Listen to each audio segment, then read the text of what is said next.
کریم کا دین بھی پہنچے گا۔ حضور صلی اللہ تعالیٰ علیہ وسلم نے یہ انداز حضرت فاطمہ کو سکھایا کہ جہاں جہاں رات پہنچتی وہاں وہاں دین بھی پہنچے گا، وہاں وہاں یہ دین پہنچ کر کے رہے گا۔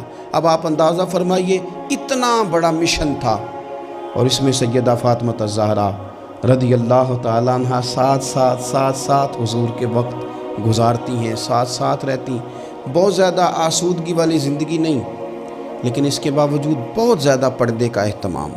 با پردہ عورت کون ہوتی ہے؟ جو برقع پہنے اور سارا گھوم کے واپس آ جائے۔ برقع اس نے پہنا، نقاب اس نے کر لیا، اب جہاں دل کرے جائے، نہیں، یہ بھی با پردہ ہے، اس پر بھی کوئی الزام نہیں۔ لیکن جو اصل با پردہ عورت ہے وہ کون ہے؟ جو گھر سے صرف ضرورت کے لیے نکلے، صرف مجبوری کے لیے گھر سے باہر جائے، ورنہ اپنے گھر سے، وہ عورت با پردہ ہے۔ ایک دن نبی پاک صلی اللہ تعالیٰ علیہ وسلم نے صحابہ سے پوچھا نا، بتاؤ مجھے دنیا میں سب سے بہترین عورت کون ہوتی ہے؟ لوگوں کا اپنا اپنا رویہ ہوتا ہے، کچھ کا خیال تھا کہ جو قرآن پاک کی حافظہ ہو، کچھ کا خیال تھا عالمہ فاضلہ ہو، کچھ کا خیال تھا کہ بچوں کی تربیت ٹھیک کرنے والی ہو، دین جس نے بچوں کو سکھایا وہ بہتر ہے۔ سب اپنے اپنے انداز میں بات کرتے ہیں، لیکن حضور نے فرمایا تم نے میری مراد کو پہنچا۔ حضرت مولا علی شیر خدا فرماتے میں پیچھے بیٹھا تھا، ذرا میں نے گردن جھکائی اور چھپ کے، نہ ویسے بھی قد مبارک بظاہر تھوڑا چھوٹا تھا حضرت علی کا، کہتے میں نکل گیا، حضرت فاطمہ کا حجرہ ساتھ ہی تھا، جا کے میں نے کہا فاطمہ حضور نے سوال پوچھا ہے، اب میں کس طرح یہ بات کروں کہ مولا علی شیر خدا کا علم؟ حضور نے فرمایا کہ میں علم کا شہر ہوں تو علی دروازے ہیں، تو اگر حضرت علی بھی کسی سے مسئلہ پوچھنے جائیں تو پھر بتاؤ نا کہ سیدہ فاطمہ کا علم کتنا شاندار ہوگا، ان کے علم کا کیا مرتبہ اور مقام ہے کہ حضرت فاطمہ سے پوچھا جا کے، کہا فاطمہ آج نہ حضور نے سوال پوچھا ہے تو سب صحابہ محو حیرت ہیں۔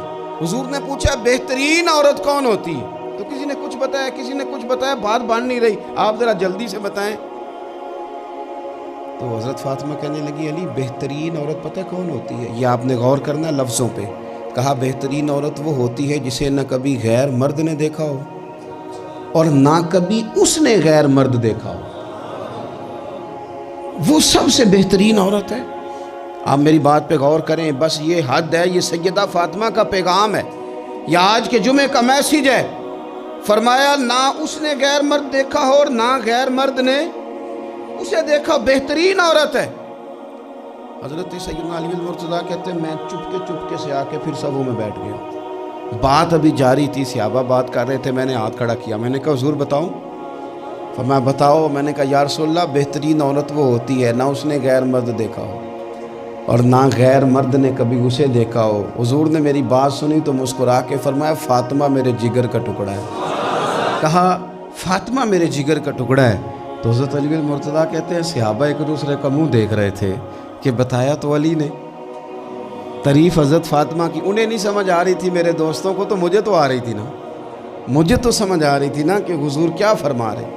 تو سیدہ فاطمہ الزہرا وقت وصال آ گیا، 6 ماہ حضور کے بعد گزارے پر آنکھوں سے آنسو خشک نہیں ہوئے۔ اور عجیب سیرت نگاروں نے باتیں لکھی ہیں، حضور کی اونٹنی بھی آ کے نا حضور کے بعد حضرت فاطمہ کے دروازے پہ بیٹھی رہتی، حضور کی اونٹنی بھی، وہ جو حضور کے جانور تھے نا وہ بھی سیدہ فاطمہ کے دروازے پہ آ کے بیٹھے رہتے۔ 6 ماہ یوں ہی گزرے۔ پھر ایک دن حضرت مولا علی شیر خدا کو بلا کے کہا کہ علی بس ایک بات کا خیال رکھنا، جنازہ میرا رات کو اٹھانا، رات کو پردوں میں چھپ کے وقت بتایا ہے، تو اب بھی چاہتی ہوں کہ میرے جنازے کو، میری چارپائی کو بھی غیر محرم نہ دیکھے۔ اور پھر فرمایا کہ حضرت اسماء کو بلا کے کہا کہ میرا جنازہ رات کو اٹھایا جائے اور پردے کا خاص اہتمام کیا جائے۔ تو انہوں نے کہا میں نے حبشہ میں ایک طریقہ دیکھا ہے کہ عورتوں کو جنازے کو اوپر سے کئی چادروں کے ساتھ ڈھانپ دیا جاتا ہے، فرمایا بس وہی میرے ساتھ بھی کرنا۔ رات کو ہی جنازہ اٹھا، تو شاید مدینے میں آج کوئی آنکھ ایسی نہیں تھی جو خشک رہی ہو۔ حضرت عمر جیسے لوگ بھی روئے، حضرت ابوبکر صدیق جیسے لوگوں کی آنکھیں بھر آئیں، سیدنا عثمان غنی رضی اللہ تعالیٰ عنہ بھی ایک کونے میں بیٹھے تھے۔ کئی منٹوں تک سیدہ عائشہ صدیقہ رضی اللہ تعالیٰ عنہ بولی نہیں۔ لوگوں نے کہا ہوا کیا؟ فرمانے لگی آج حضور کی تصویر کی رخصتی کی باری آئی ہے، آج تصویر حضور کی جا رہی ہے۔ رات کو جنازہ سیدہ فاطمہ نے وصیت کی، جاتے ہوئے بھی غیر محرم کی نظر نہ پڑے۔ امام سیوطی نے حدیث لکھی ہے، میرے نبی پاک نے فرمایا